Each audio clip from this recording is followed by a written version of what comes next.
So it looks like Kandi Burruss has a response to Nene leaks, calling her overpaid and overrated. She's also addressing Bethenny Frankel's fight with the network and a unionization of reality TV. And we have an update in regards to Married to Medicine. When can you expect the new season?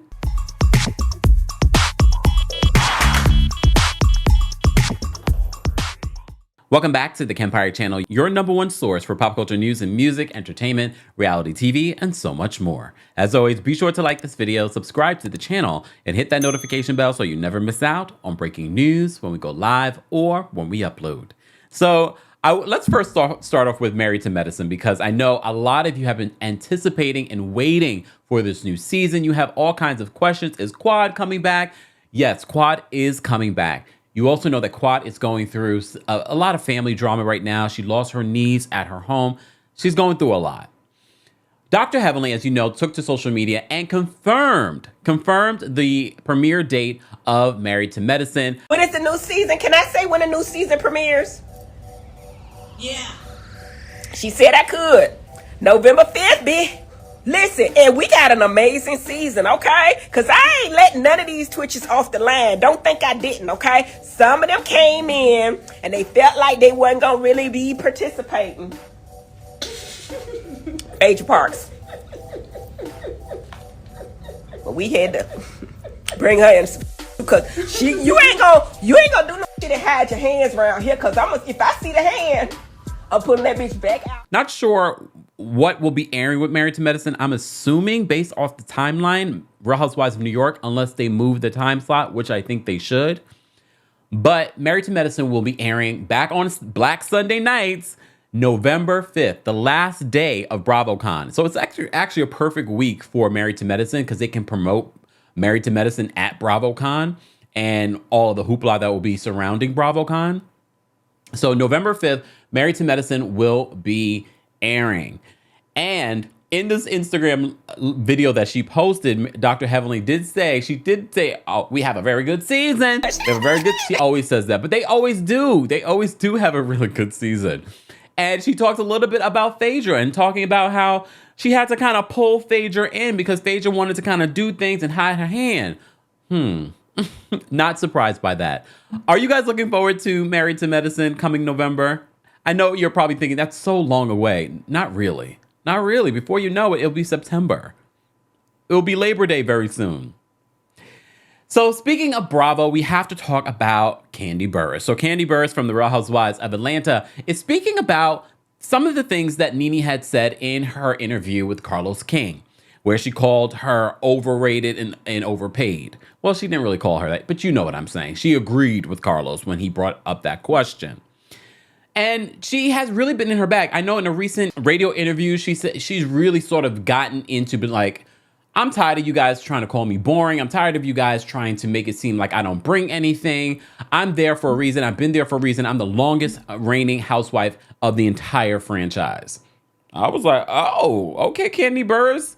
I was just saying, I think it was on Instagram Live. I was like, I need Kandi to start talking that talk, because you're doing big things in your career, in music, in reality TV space. Talk that talk. So she just says, you know what? She can say what she wants. She can say a lot. And because she has a lot to say, bring her back. So in her dream cast, she would bring back Portia, who she has a good friendship with now. And she would bring back Nene. If in any way the network could figure out what's going on with them, she would bring back Nene. And a lot of you would love that. Kandi also says that she doesn't believe what was done in New York with a complete reboot of the cast could be done in Atlanta. And honestly, I've been telling you guys this for a while now. First of all, I don't think that you guys could go without Atlanta for 2 years. They already had a really challenging time, allegedly, according to our friends over at lovebscott.com. But prior to season 14, they had a hard time putting a cast together. That's exactly why Marlo got her canned peach. Casting in Atlanta was hard. And I know what you're thinking. It should be easy, but too many people associated with love and hip hop. Everybody wants to be a reality star. It's a little too much. They might have to go to a city where it's not a major big city. I still want to see a Real Housewives of Chicago. But Kandi says that she doesn't believe that could happen in Atlanta. She could see some changes, but she just doesn't believe a complete reboot of the cast could happen in Atlanta. And I tend to believe her and agree. But here's the thing. There definitely has to be some dramatic changes. And I've been saying during our recaps of the Real Housewives of Atlanta that I could definitely see 2 or 3 housewives leaving and being replaced. You guys decide in the comments who those people should be. But as you know, right now we're in the middle of a writers and actors strike. I just did a short video talking about Billy Porter revealing that he has to sell his home because of the actor strike that's happening. He had a couple of projects that were coming up and he's been living check to check. And a lot of you have strong opinions on Billy Porter and his financial situation. But we won't talk about that here.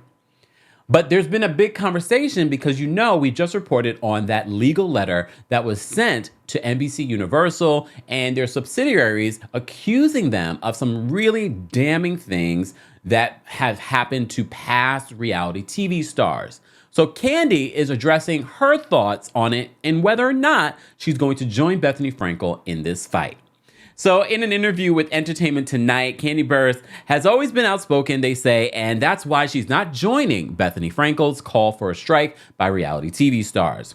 Burruss, who's busy promoting her cover for Photo Book magazine, which she looks really, really good, recently spoke to ET's Bryce Sanders about the recent remarks made by Frankel about the possibility of reality TV stars unionizing and striking to demand better contracts and to stand with the ongoing SAG, AFTRA, and WGA strikes. Sidebar, SAG is now supporting Bethenny Frankel's thoughts behind this whole strike of reality TV stars. That's big. That's big for this major union that's in the middle of a strike. And it also benefits them. And I said this before, I believe this was on Tuesday Takeover, we were talking about this. I said it benefits SAG and the writer's strike to support Bethenny because we already know right now these networks are going to ride out this whole situation with their writers and their actors by creating reality TV content. So to me, it makes perfect sense for them to support Bethenny because then if they get the reality TV stars to strike, then it's going to force the hand of these networks. So in regards to if Kandi was going to join Bethenny, she says, I feel like things that I feel or have felt that needed to be addressed, I actually reached out to the network and we addressed them. So as you know, last week, anonymous reality stars alleged in a legal letter sent to NBC Universal and Bravo that they were subjected to grotesque and depraved mistreatment. Attorneys Brian Friedman and Mark Garagos say they represent a significant number of individuals who have been mentally, physically, and financially victimized by NBC and could ruin the network should they decide to speak out about their mistreatment. So we didn't get to talk about this. In response, a spokesperson for NBC Universal told Deadline at the time, NBC Universal is committed to maintaining a safe and respectful workplace for cast and crew on our reality shows. At the outset, we require our third-party production partners to have appropriate workplace policies and training in place.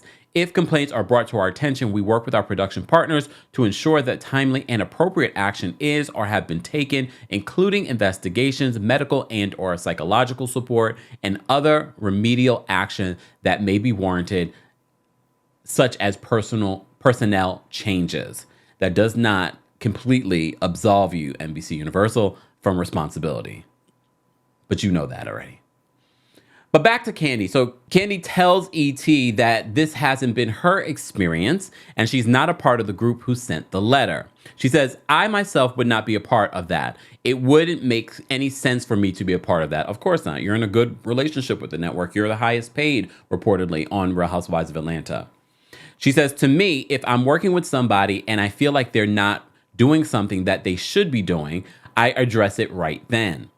I don't feel like you should wait for after. You're not getting a check with them no more and then try to go for their throat.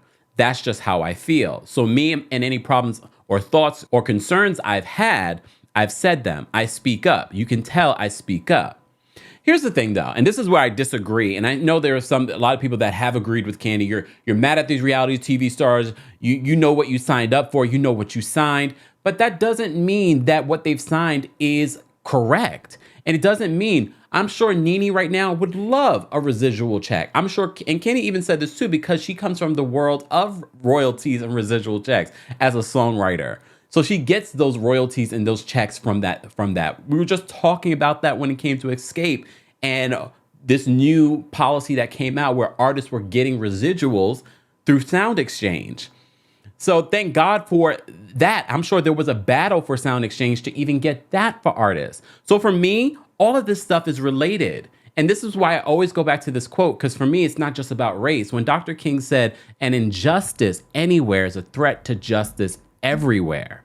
So for me, reality TV stars, I'm not a reality TV star.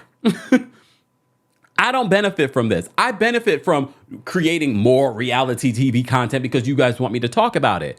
No, my thing is at the end of the day, you want to make sure that because today's injustice for someone else could be your injustice tomorrow.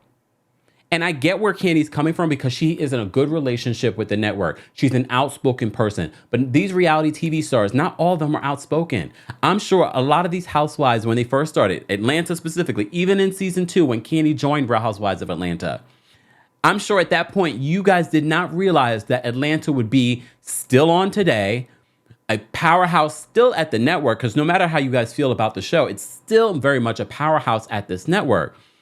And Kandi even admitted in this interview that she would love to get residual checks from this because her residual checks would stem all the way to season 2. And you know Kandi's about her money.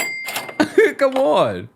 But I also understand where Kandi's coming from. And this is why I think it is important to talk about this, because I know a lot of people do not like Bethenny Frankel, and that is part of the reason why people just can't get behind this. And people do not have sympathy for reality TV stars. But when I think about the reality TV stars, first of all, there's going to be rules. Very much like there's certain rules in order to become a part of the, WGA union or SAG-AFTRA union. There are things that you have to do in order to become in the, you can't just do a reality show one season and then expect you're going to join a union. There will be criteria in order for you to do that.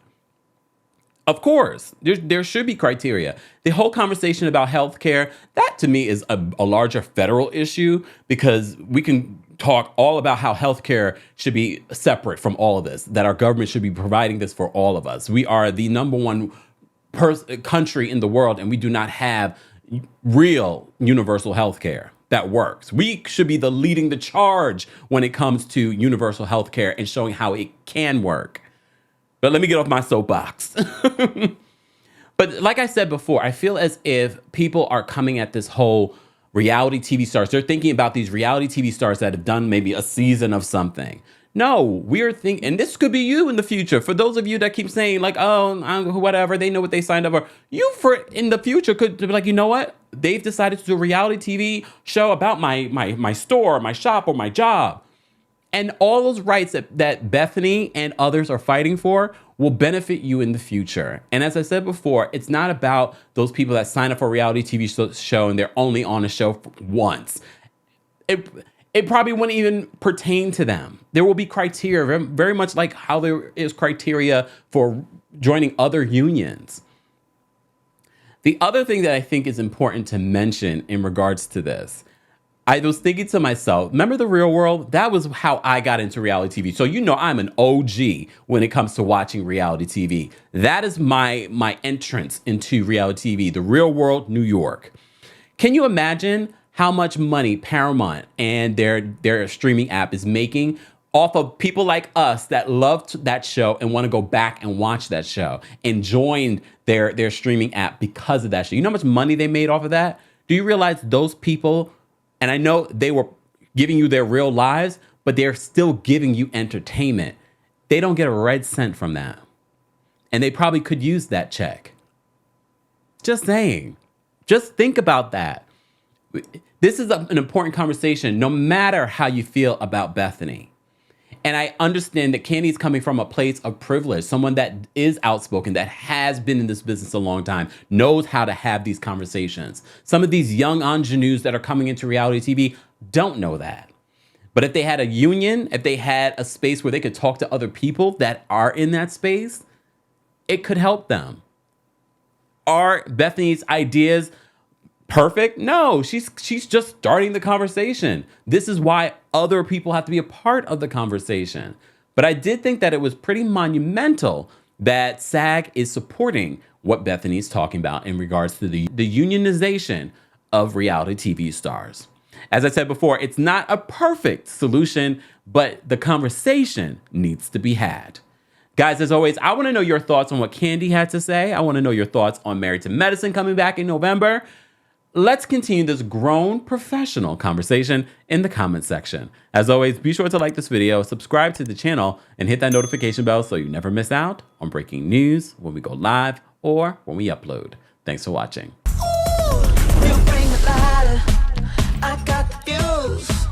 You make a fire, I'll ask you. Follow my lead.